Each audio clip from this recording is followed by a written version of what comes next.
So many virtual assistants, online service providers, social media managers, and other similar professions get super duper confused when it comes to making money and getting clients online. Watch this video to find out the 2 things that you need to do in order to have a successful online service provider business.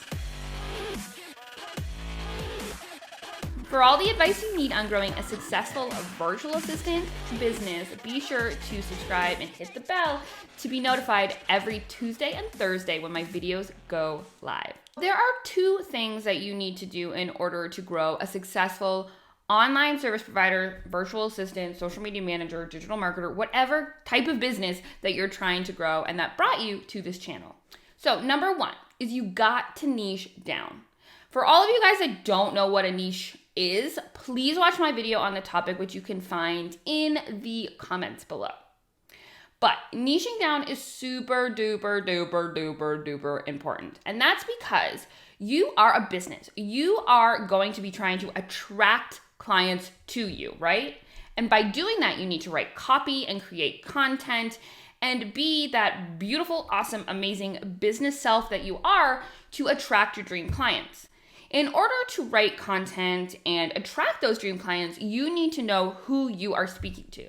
So if your niche is no niche, so literally anyone looking to hire a virtual assistant, it's going to be really, really hard for you to define what you do in a way that is understanding to everyone. And I think a lot of us are so easy to jump on the fact that like products and companies like Apple and Microsoft, they didn't niche down.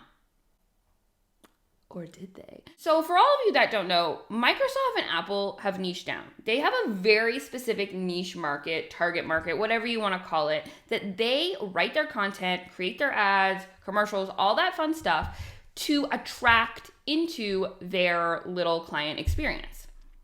Apple goes after the innovators, the ahead of their time, the ones that don't want the average Joe stuff. And then there's Microsoft, and Microsoft gears their marketing towards the average Joe. They want to be in almost every single household, which makes perfect sense because they are. And that's why they're able to make their price points lower, because they're not trying to attract those innovators, the head of the time, the forward thinkers, or whatever.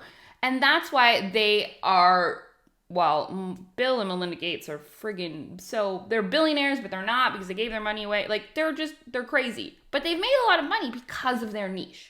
So I don't want you to think, well, these big old companies have a niche down. When it comes to your business and your virtual assistant business, how do you niche down? Well, there's a lot of ways, but the biggest one for me is just pick an industry. Just pick a niche market / industry / whatever you want to call it. There's a lot of terms that you like.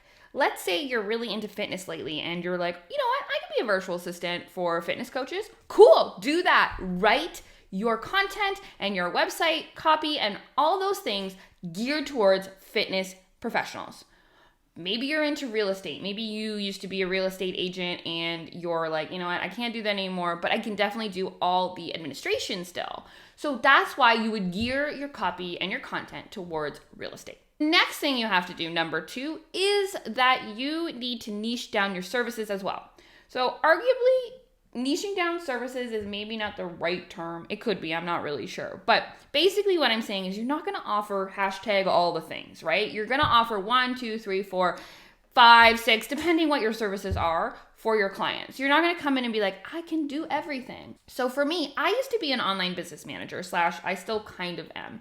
And that means I had my hand in everything. And it was really cool and it was really awesome. But like a real standard definition of an online business manager is to manage the stuff, not to actually get in and create and do. And what I found out was because I was saying that I was so amazing at all the things and I was an online business manager and then I was also like a systems specialist or architect, I can't even remember what I called myself, that I was just getting people that wanted me to do everything from Facebook ads to customer service to lead / landing pages to website updates. It was just way too much and it hurt my head. And how do you write content and copy that really says, hey, I can do everything, and really explain it professionally and in a way that really entices people? It's really hard. So I don't suggest it.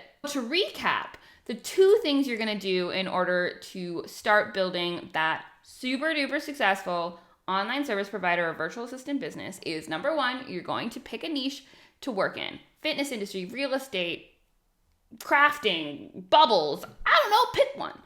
And then 2, you're going to pick certain services.